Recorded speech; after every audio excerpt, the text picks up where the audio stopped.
So some of the considerations that I'll make when I'm starting a new work is the size of the format. So in this particular case, I've got a 16 by 16, which I've done before. Works well with most of my collage papers that I've made.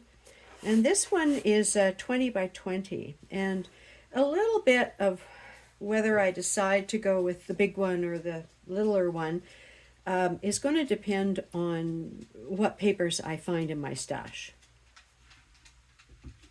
Now, when I want to go ahead and start a new work, what I'll usually do is rummage through the papers, and often I'll start with the others, the ones that aren't necessarily botanically related or have multiple images on them, and I just see what I'm drawn to, which colors I like, which ones might work well together.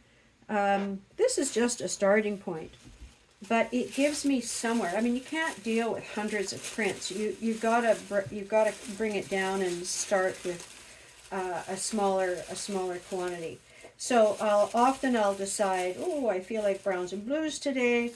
Like I say, I'm going through a bit of a neutral phase for some reason.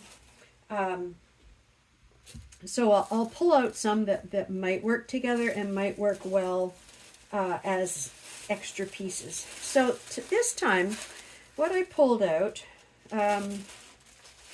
were ones that I've actually used some of this one already. You can see I've cut a circle out in here, but it has some interesting things going on in it, and I'm kind of wondering if it couldn't sort of maybe anchor a corner or in the middle of a side, or be a strip or something like that. So this one kind of got me interested. So when I was going through the other papers, I looked to see, well, you know, what would kind of maybe work with that. This is another piece that was out of the same printmaking session as I did that.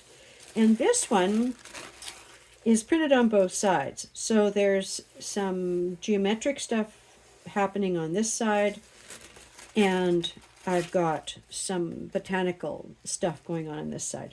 So this could work well. One thing I have to remember when it's printed on both sides is that when I adhere it with my matte medium, it's going to go transparent. So I'm going to get more from this side than I think I might get. If I'm just looking at this section down here doesn't look particularly dark. But I know that a lot of that will come through when I actually adhere it. So I have to, you have to know your materials.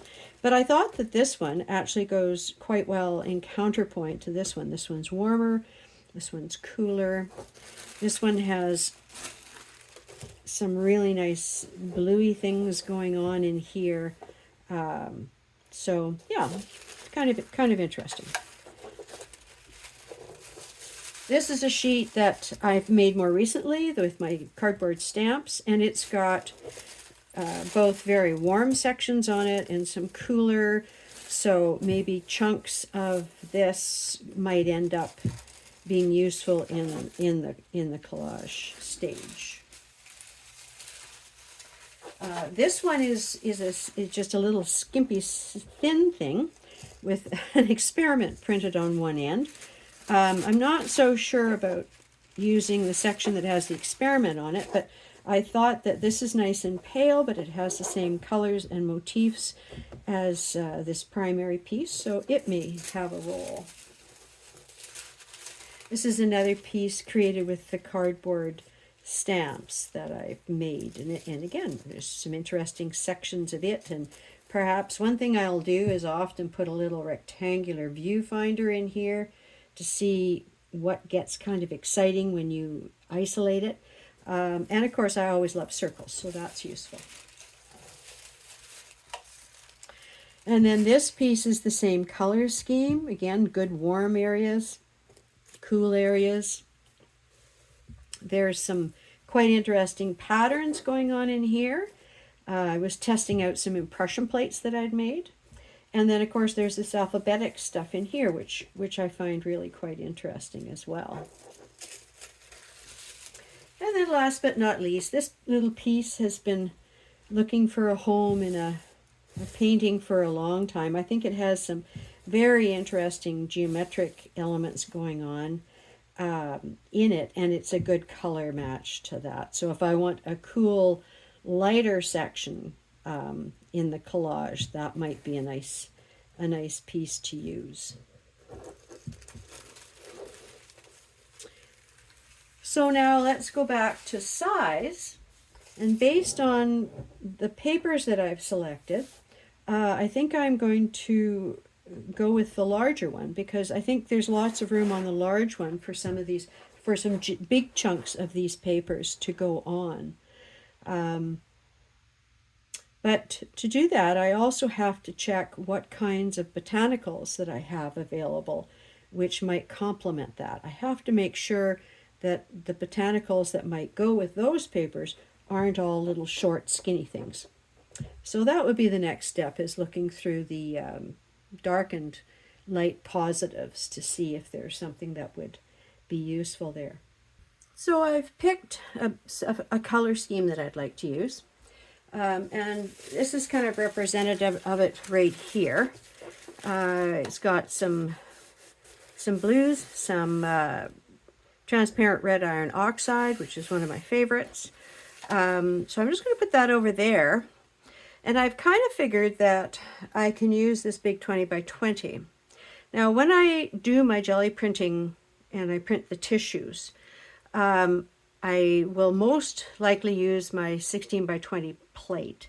And they don't quite come out to 16 by 20, so some of the things will be maybe a little short. But, you know, I'm looking for things that will mesh in and provide an interesting botanical interface with these more circles and geometric elements and things like that. So they don't necessarily have to go top to bottom. So I've gone through my extensive stash of botanical prints, looking through the light positives and the dark positives. And I've found a few different ones that may go with the color scheme. So color scheme is obviously an element that I want to work with. And also I've sort of separated them into generic vegetation types.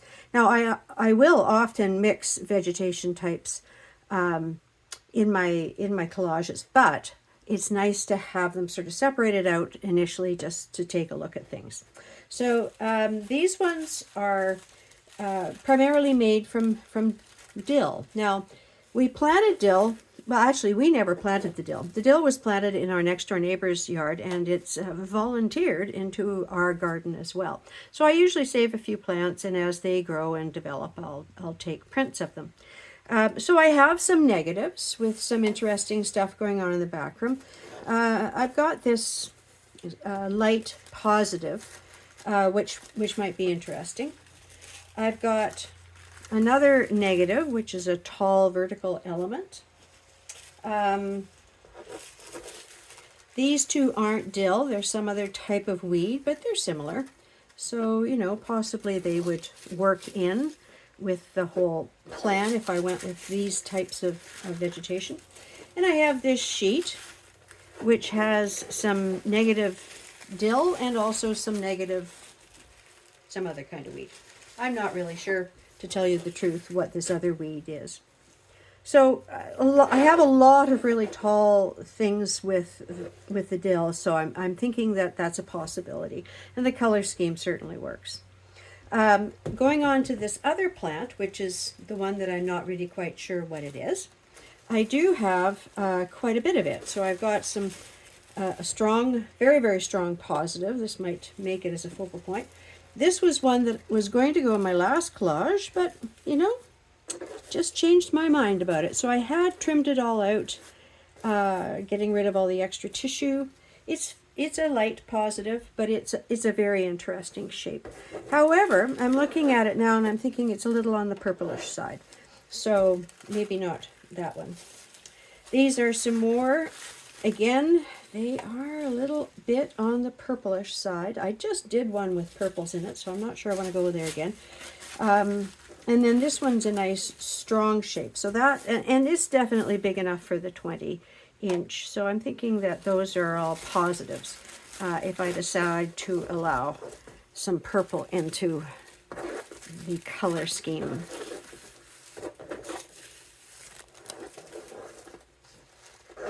Oops, it's trying to escape.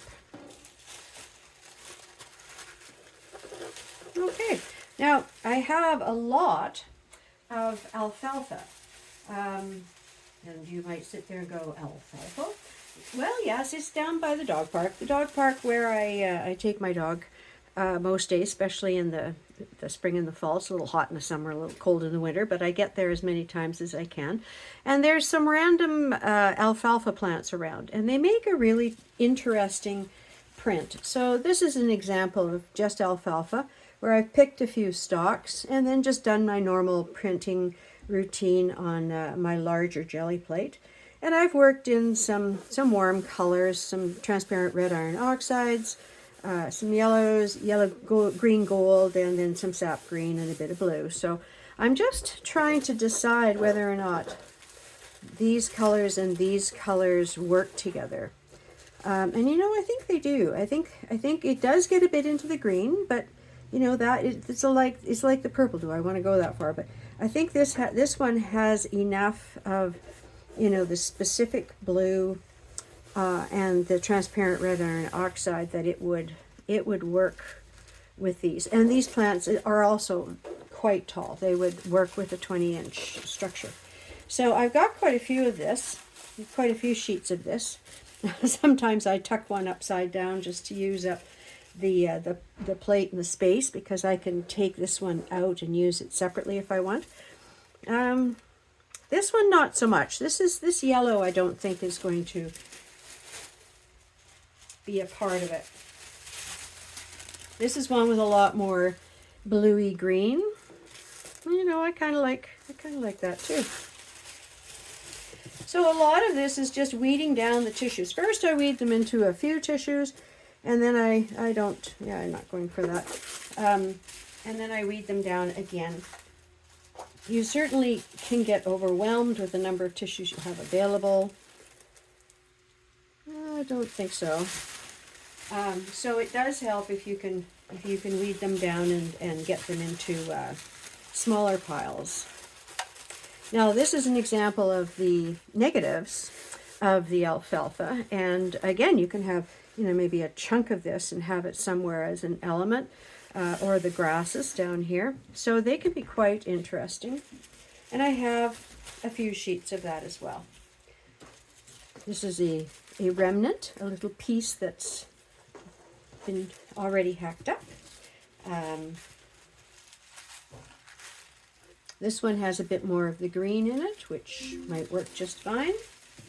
And then we're back to some positives. Oh, that would be nice. Yeah, so I think I've got enough of those that if I wanted to do alfalfa as the primary element, I could go with that.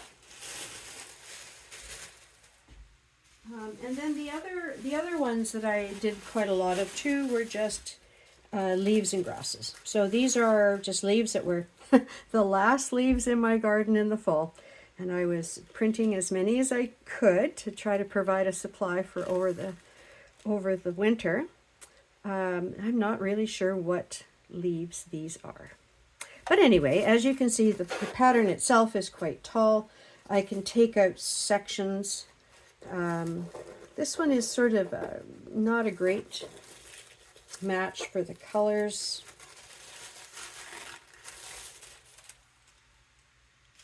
That one might work.